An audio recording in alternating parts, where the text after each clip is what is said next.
قال رسول الله صلى الله عليه وسلم رسول الله صلى الله عليه وسلم aytlar yag'du jayshul ka'bata qazat eder Ka'baning leşkeri Ka'badan bir leşker çıkıp qazat eder fa iza kanu bi bayda'a min al-ardi bes vaqtiki bolsalar yerden endigan yerde çöl meydanda bolsalar yuhsafu bi awwalihim ve ahirihim yere tarttırılıyor şu leşkerin avvaldan ahirdan yani üstüne Peygamberimiz aytdılar Ka'baning leşkeri qazat eder. Her vaqtiki yerden endigan yerde pillasında o leşkerin avvaldan yer tartar, ahirdan yer tartar. Yere yutturlar.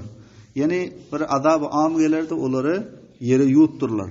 Qala Hazret Ayşe nemiz aytdı? Qultu ya Resulullah. Aytdım de ey Allah'ın peygamberi. Keyfe yuhsafu bi awwalihim ve ahirihim. Nenen yere tarttırılıyor şol leşkerin avvalını ahirini. Ve fihim esvaquhum. Şoların içinde şoların bazarları var. Ve men leyse minhum. Ol adamı ki onların cümlesinden değil. Nedip bir yere tarttırılıyor. Kala. Ol Hazreti sallallahu aleyhi ve sellem ayettiler. Yuhsafu bi evvelihim ve ahirihim. Yere yutturuluyor şol leşkerin evvelini, ahirini.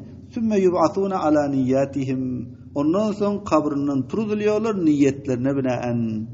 Yani o leşkerin üstüne azab am gelip evvelini, ahirini yeri tartık gitti. Ol adamları ki o leşkerden del olaram yer tartıp gidiyor. Ol adamı ki onun niyeti hayır olam sol adamın içinde karar alıp yer onu tartıp gidiyor. Peygamberimiz ayttılar sol leşkerin avvalını ahirini yer tartılıyor. Ondan sonra soların niyetlerine binaen kabrdan turuluyor. Sol yer tartıp üstüne azap gelen pillasında niyeti hayır olsa niyeti yaxşılık olsa kabrinden turan fillanem yaxşı olup durar. Ondan sonra turuluyorlar niyetlerine binaen. Bu hadiste bunun matlabı şu ki bir adamın özü bir kavmin qarasını köp else günahda ixtiyar edip ceza, ukubet şolar bilen lazım oluyor ekan. Yani bir adamın özü bir kavmin qarasını köp else günah işte. Günah işte bir kavmin qarasını köpelse şoňa san bolup dursa içinde günahkarlykda özü ihtiyar edip ceza şoňa lazım bolýarken şolar bilen. We ýene bu hadisde şu gep barki amallar amylyň niýeti bilen itibar edilýär eken.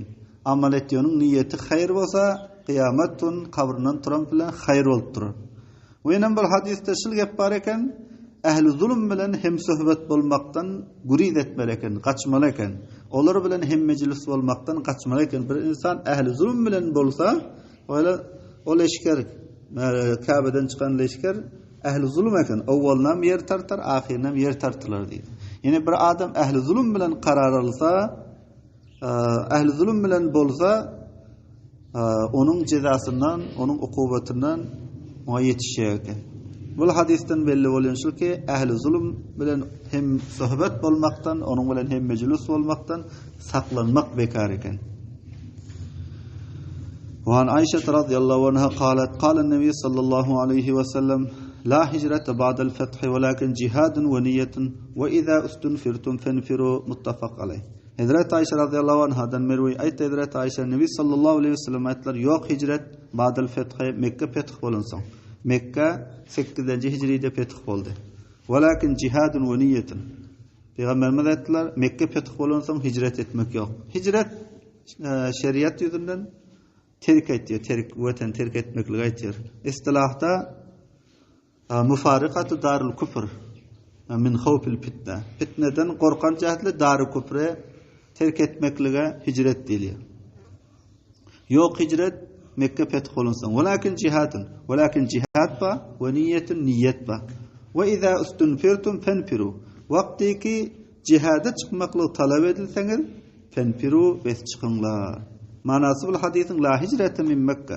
Yok hicret etmek Mekke'den li ennaha sarat dar İslam. Şunun için ki Mekke'nin özü dar İslam aýlandy. Peygamber Huda sallallahu aleyhi ve sellem aytlar Mekke feth bolansoň hicret etmek yok. Walakin jihad bar, niyyet bar. Wagty ki jihada çıkmakly talap edilseňiz bes çıkın. Yani musulmanlaryň imamy raýatlarynyň jihad talap etse, sizler jihada çıkın diýip talap etse, o pillasynda musulmanlaryň gerdinde lazım bolýar eken jihada çıkmak. Peygamber Huda aytlar ve iza ustunfirtum fenfiru. Vaqtiki cihada çıkmaklık talep edilseniz fenfiru bes cihada çıkınlar.